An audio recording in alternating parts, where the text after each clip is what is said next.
बच्चों, आज हम वही जो लेक्चर था, लेक्चर थर्ड आज ये हम ले रहे हैं और ये कार्बन एंड इट्स कंपाउंड का लेक्चर थर्ड है। इसमें हम आज स्टडी करेंगे chemical properties of carbon compound. देखिए मैंने यहाँ सिलेबस लिखा हुआ था, इतने टॉपिक्स जिसपे मैंने अंडरलाइन किया हो गया है। अब बेटा आज हम लोग स्टडी करेंगे इसकी chemical properties of carbon compound, जिसमें कि कंबस्शन पढ़ना है, ऑक्सीडेशन पढ़ना है, एडिशन एंड सब्स्टिट्यूशन पढ़ना है और इसके बाद ये दोनों पढ़ा देंगे तो लगभग हमारा चैप्टर कंप्लीट हो जाएगा। तो चलिए आज हम शुरू कर रहे हैं आपको combustion reaction, chemical properties of carbon compound में कंबस्शन क्या होता है। कंबस्शन का मतलब आप लोग जानते हैं, जैसे किसी को बर्न कराते हैं। कंबस्शन क्या होता है, एक तरह से ये आपका ऑक्सीडेशन का प्रोसेस है। कंबस्शन क्या है, आपका ऑक्सीडेशन का प्रोसेस है। और इस कंबस्शन में जो हम लेते हैं कार्बन या कार्बन के कंपाउंड्स को, अगर हम कंबस्शन कराएंगे तो ये दिमाग में बैठा लीजिएगा कि आपको क्या मिलेगा, कार्बन डाइऑक्साइड मिलेगा, वाटर मिलेगी, हीट एंड लाइट मिलेगा। अगर केवल कार्बन लेते हैं तो वहां कार्बन डाइऑक्साइड बनेगा, हीट और लाइट। तो चलिए आज इसको देखिए, हमने बता दिया है। अब यहां देख लीजिए कंबस्शन रिएक्शन, देखिए लिखा है व्हेन कार्बन कंपाउंड। अब कार्बन कंपाउंड में कुछ भी है, चाहे आप एल्केन लीजिए, है ना, चाहे आप एल्कीन लीजिए, चाहे आप एल्काइन लीजिए, चाहे आप इथेनॉल लीजिए। अगर हम उसको बर्न कराते हैं, बर्न इन ऑक्सीजन, ध्यान दीजिएगा, बर्न इन ऑक्सीजन, अगर ऑक्सीजन में बर्न कराते हैं तो हमको मिलता क्या है, कार्बन डाइऑक्साइड, वाटर और हीट एंड लाइट। तो इस प्रकार का जो रिएक्शन होता है उसी को हम क्या कहते हैं, कंबस्शन रिएक्शन। अब देखिए मैंने यहां भी आपको बताया कंबस्शन जो रिएक्शन होता है ये ऑक्सीडेशन रिएक्शन होता है। यहां पे भी देखिए हमने मेंशन कर दिया है, all the combustion reactions are oxidation reaction. तो ये कंबस्शन के विषय में है। या कंबस्शन को ऐसे भी डिफाइन कर सकते हैं कि the process of burning of carbon and its compound. ध्यान से सुन लीजिएगा, the process of burning of carbon and its compound in excess of oxygen to give carbon dioxide, है ना, देख रहे हैं, हीट भी कर रहा है, लाइट भी कर रहा है, कार्बन डाइऑक्साइड कर रहा है। ये तो आपका कार्बन रहेगा। अगर कार्बन के कंपाउंड ले लेंगे तो हमको इनके साथ वाटर भी मिलेगा।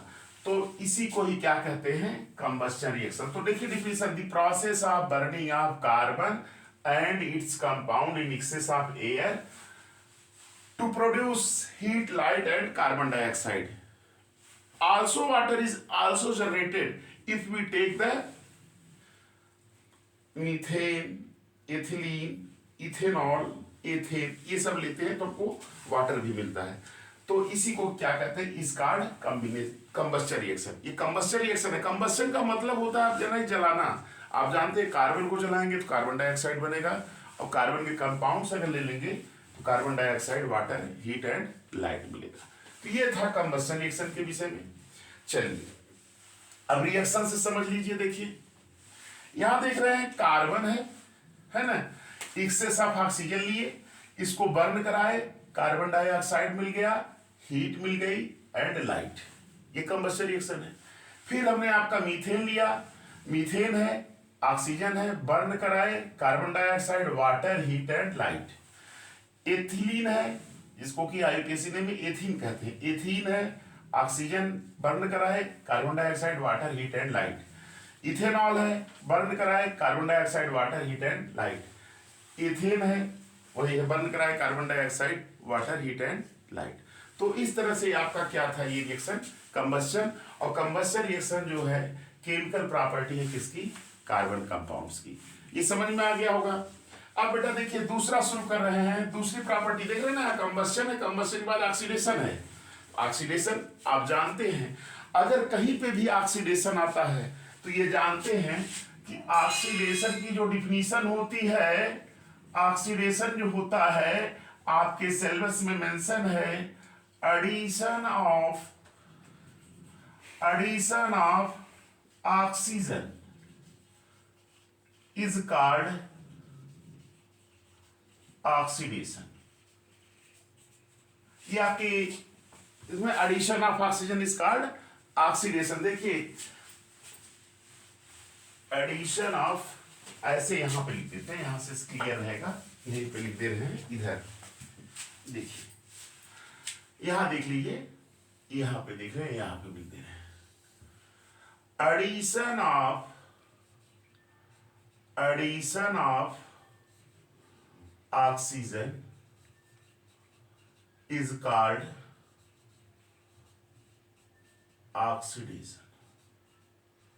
ये आपकी डिफिनीशन है जो आपके सिलेबस में मेंशन है। और इसकी जो मॉडर्न डिफिनीशन है, मॉडर्न मतलब आप जान ही रहे होंगे, एकदम नई रिसेंट, ये कहते हैं loss of electron is called oxidation. ये एकदम न्यू डिफिनीशन है, रिसेंट है।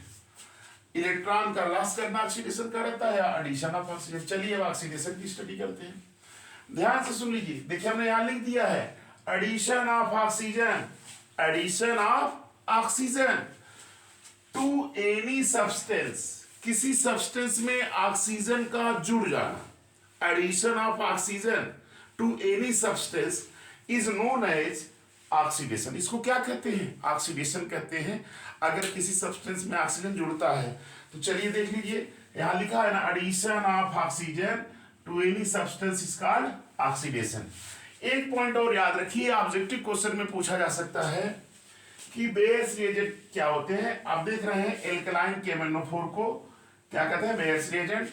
और अगर हम इथेनॉल का ऑक्सीडेशन करते हैं, देख रहे हैं ना, इथेनॉल का अगर हम ऑक्सीडेशन करते हैं, इथेनॉल है भाई, ये इथेनॉल है, अगर इसको ऑक्सीडाइज्ड करेंगे तो हमें क्या मिलेगा? कार्बोक्सिलिक एसिड मिलेगा। तो चलिए रिएक्शन देख लीजिए कि ऑक्सीडेशन में देखिए ऑक्सीजन ही जुड़ रहा है ना, देख रहे हैं ऑक्सीजन, तो ये आपका इथेनॉल है। क्या है? इथेनॉल या इथिल अल्कोहल इसको कॉमन नेम कहते हैं, आईपीसी में इथेनॉल है। इथेनॉल है, इसका ऑक्सीडेशन कर दिए एसिडिफाइड K2Cr2 से या एल्कलाइन KMnO4 से। अगर इसका ऑक्सीडेशन कर देंगे तो हमको क्या मिल जाएगा? कार्बोक्सिलिक एसिड, और इसका आईयूपीएसी नेम क्या होगा? इथेनोइक एसिड, और वाटर मिलेगा। तो इस तरह से ये दो प्रॉपर्टी हो गई किसकी? केमिकल प्रॉपर्टी या कार्बन कंपाउंड्स के अंतर्गत दो प्रॉपर्टी कार्बन कंपाउंड की हो गई, एक कंबस्टन हो गया और एक ऑक्सीडेशन।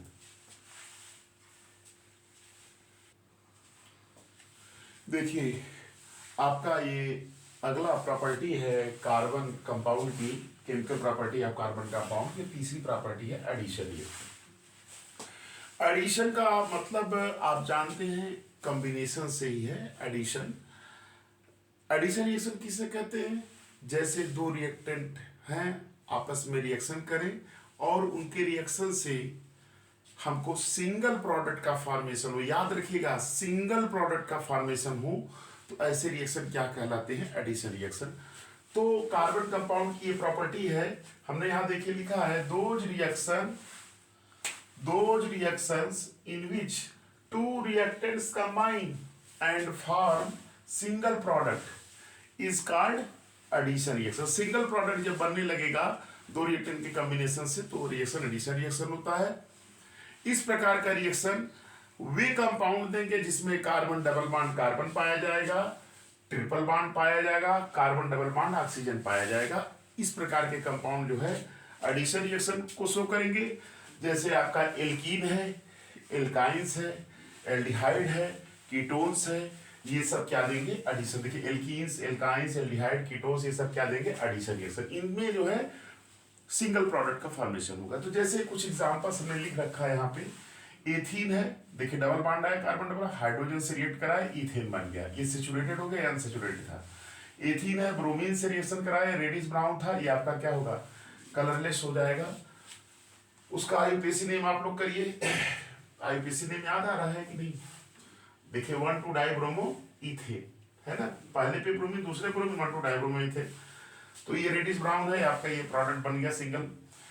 वेजिटेबल ऑयल्स, ध्यान दीजिएगा, वेजिटेबल ऑयल्स जो आपके वेजिटेबल ऑयल में जैसे वनस्पति घी, जैसे डालडा उल्डा आते हैं, सब डिफरेंट वैरायटीज के जो वनस्पति घी आते हैं, उनको बनाते कैसे हैं। जो वेजिटेबल आयल्स होता है अनसैचुरेटेड होता है, और उसमें जब हम हाइड्रोजन गैस को पास करते हैं निकिल कैटेलिस्ट के प्रेजेंस में, निकिल कैटेलिस्ट के प्रेजेंस में जब हम पास करते हैं तो हमको क्या मिलता है, वनस्पति घी मिलता है, और उस रिएक्शन को हम क्या कहते हैं, हाइड्रोजिनेशन। तो देख लीजिए, vegetable oils are unsaturated compounds, hydrogen adds on vegetable oils in the presence of nickel catalyst to form vanaspati ghee which is solid. ये सॉलिड हो जाएगा रूम टेम्परेचर पर। This reaction is called hydrogenation of oils. देखिए vegetable घी है, हमने लिख लिया, अनसैचुरेटेड वाले डबल बॉन्ड भी हो सकता है, ये रहेगा आंसर। इसमें हाइड्रोजन पास करेंगे तो आपका क्या बनेगा, वनस्पति घी जो सैचुरेटेड हो जाएगा और ये आपका सॉलिड हो जाता है। तो ये आपका था एडिशन रिएक्शन। देखिए ये carbon chemical properties of carbon compounds की ये जो लास्ट प्रॉपर्टी है सब्स्टिट्यूशन रिएक्शन। देखिए यहां तक हो गया ना, कंबशन पढ़ा दिया, ऑक्सीडेशन पढ़ा दिया, एडिशन रिएक्शन पढ़ा दिया, अब सब्स्टिट्यूशन रिएक्शन बता रहे हैं। तो सब्स्टिट्यूशन रिएक्शन में क्या होता है, दोज रिएक्शन, ध्यान से सुनिए, यहां डिफिनेशन देखिए, those reaction in which one or more hydrogen atoms of hydrocarbons are replaced by, याद रखिए replaced by one or more some other atoms or groups are called substitution. यानी कि सब्स्टिट्यूशन रिएक्शन में क्या होते हैं कि हाइड्रोकार्बन का जो हाइड्रोजन होता है वो सब्स्टिट्यूट हो जाता है किसी दूसरे ग्रुप के द्वारा। जैसे देखिए ये रिएक्शन जो होता है हमेशा जनरली कॉमन होता है सैचुरेटेड हाइड्रोकार्बन्स में। याद रखिएगा सैचुरेटेड हाइड्रोकार्बन्स जो होंगे वो अंडरगो होंगे सब्स्टिट्यूशन रिएक्शन में। तो चलिए जैसे देखिए मेथेन है, मेथेन CH4 क्या है, मीथेन है, मीथेन है। इसका क्लोरीन से रिएक्शन कराते हैं तो देखिए क्लोरीन में Cl सिंगल बॉन्ड Cl है, एक क्लोरीन इससे जुड़ेगा और एक हाइड्रोजन इससे निकलेगा, CH3Cl बन गया, फिर HCl बन गया, फिर CH3Cl, फिर क्लोरीन से रिएक्ट किया तो एक क्लोरीन इधर जुड़ गया, एक HCl बाहर हो गया तो CH2Cl2 प्लस HCl हो जाएगा। फिर इस CH2Cl2 पे अटैक करेगा Cl2 तो यहां से एक Cl जुड़ेगा इसके साथ, CHCl3 हो जाएगा और एक HCl बाहर हो जाएगा। फिर CHCl3 Cl2 से रिएक्ट करेगा CCl4 और HCl। देख रहे हैं ना, सभी हाइड्रोजन, चारों हाइड्रोजन जो है HCl के रूप में क्या हो गए, सब्स्टिट्यूट हो गए। तो और उनका स्थान किसने ले लिया, क्लोरीन ने ले लिया। ये कार्बन टेट्राक्लोराइड बोला जाता है, CCl4 को कार्बन टेट्राक्लोराइड बोलते हैं, CHCl3 को क्लोरोफॉर्म बोलते हैं। CHCl3 क्या है, क्लोरोफॉर्म एनेस्थेटिक के रूप में यूज किया जाता है। ये आपका डाइक्लोरोमीथेन है और ये क्या है, मेथिल क्लोराइड है, क्लोरोमीथेन है। तो ये पूरा जो ये रिएक्शन है किसका एग्जाम्पल है, सब्स्टिट्यूशन रिएक्शन का। तो इस तरह से आपका ये जो है केमिकल प्रॉपर्टी जो है इसकी खत्म हो गई कार्बन कंपाउंड की।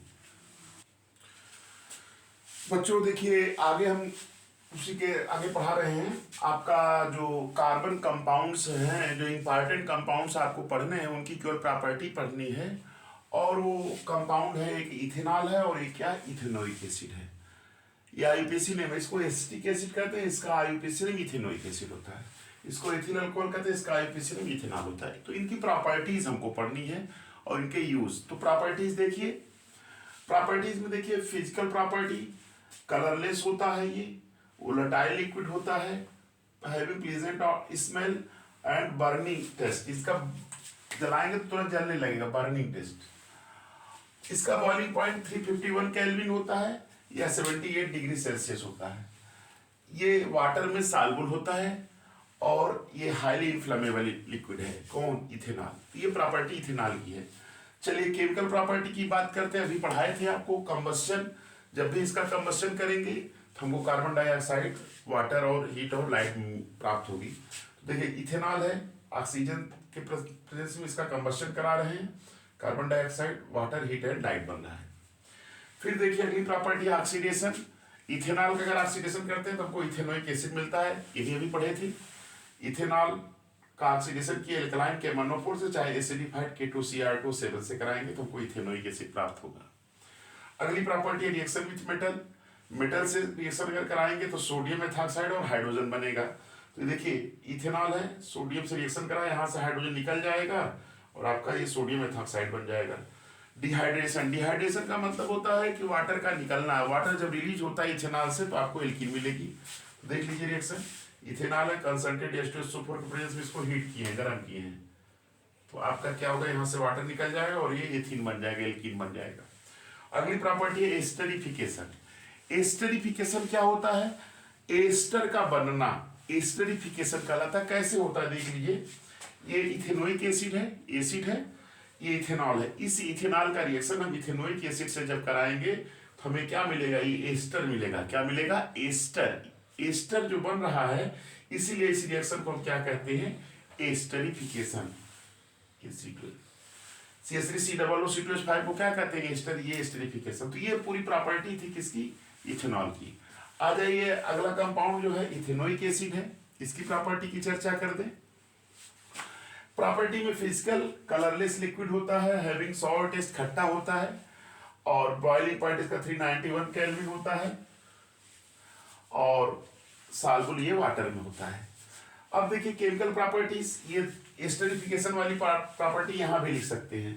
इथेनोइक एसिड, इथेनॉल से रिएक्शन कराएंगे, एस्टर बनेगा, इस रिएक्शन को क्या कहेंगे, एस्टरिफिकेशन कहेंगे। रिएक्शन विथ मेटल, किसी भी मेटल्स जैसे आपका सोडियम और कैल्शियम है, अगर इससे कराएंगे तो हाइड्रोजन प्रोड्यूस करेगा।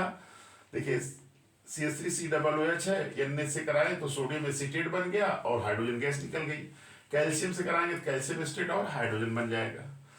रिएक्शन विथ बेस, जानते हैं कोई भी एसिड है अगर बेस से रिएक्शन करते तो साल्ट और वाटर बनता है, तो एसिड है, बेस है, साल्ट और वाटर बन गया, इसको न्यूट्रलाइजेशन रिएक्शन कहते हैं। फिर reaction with carbonates and bicarbonates, याद रखिएगा कार्बोनेट लीजिए, बाइकार्बोनेट लीजिए, जब भी हम एसिड से रिएक्शन कराएंगे तो कार्बन डाइऑक्साइड रिलीज होगी, वाटर बनेगा और साल्ट बन जाएगा इसका। तो ये आपका क्या था, इसके दो कंपाउंड्स थे। देखिए अब ये इथेनॉल और इथेनोइक एसिड का यूज भी देख लीजिए। इथेनॉल जो होता है इसका use manufacture of paints, medicine, perfumes में करते हैं, और इसका यूज, दूसरा यूज है इथेनॉल का एल्कोहलिक ब्यूरेज, जैसे विस्की, वाइन्स और बियर्स, इन सबके बनाने में इसका यूज होता है। ये यूज्ड एंटीसेप्टिक टू स्टराइज वुंड, घाव जो होता है इससे धुलाई करते हैं स्टराइज वुंड के लिए। It is used as in spirit, spirit में भी इसका यूज होता है। It is used as antifreeze, ये आपका इथेनॉल का यूज है। और इथेनोइक का यूज है फूड प्रिजर्वेटिव, भोजन को प्रिजर्व करने के लिए, देखते हैं अचार उचार में डाल देते हैं, इससे तो अचार खराब नहीं होता। Used in making artificial fibres में इसका, इससे बनाते हैं। एस्टर बनाने में भी इसका यूज होता है, और it is used in the preparation of dyes and plastic, इन सब में इसका यूज होता है, किसका, इथेनोइक एसिड का। तो इस तरह से आपका इस लेक्चर में कंप्लीट हुआ, मैक्सिमम टॉपिक इसके सभी कंप्लीट हो गए जो एग्जाम में आ सकते हैं। और आप लोग से रिक्वेस्ट है, आप लोग इसको जो है देखिए, अपने फ्रेंड के साथ शेयर भी करिए, और लाइक भी करिए, और सब्सक्राइब भी करिए। थैंक्स। एक चीज और हम कहना चाहेंगे कि अभी इसमें एक टॉपिक जो आपका बचा हुआ है, सोप एंड डिटर्जेंट, उसको एक छोटे से लेक्चर के माध्यम से आपके समक्ष इसको बता देंगे, और उसमें कुछ इंपॉर्टेंट क्वेश्चंस का भी डिस्कशन करेंगे। तो इस तरह से आपका पूरा चैप्टर वो अगले लेक्चर में कंप्लीट हो जाएगा। लेकिन इसमें जो मेन जितने भी टॉपिक थे सब इस लेक्चर में कंप्लीट हो गए हैं, केवल एक छोटा सा टॉपिक सोप एंड डिटर्जेंट बचा हुआ है, तो उसको हम अगले लेक्चर में भी पढ़ाएंगे। और उसके साथ साथ आपको जो है जो पढ़ाएंगे उसमें कुछ इंपॉर्टेंट क्वेश्चंस का भी डिस्कशन हम करेंगे। थैंक्स।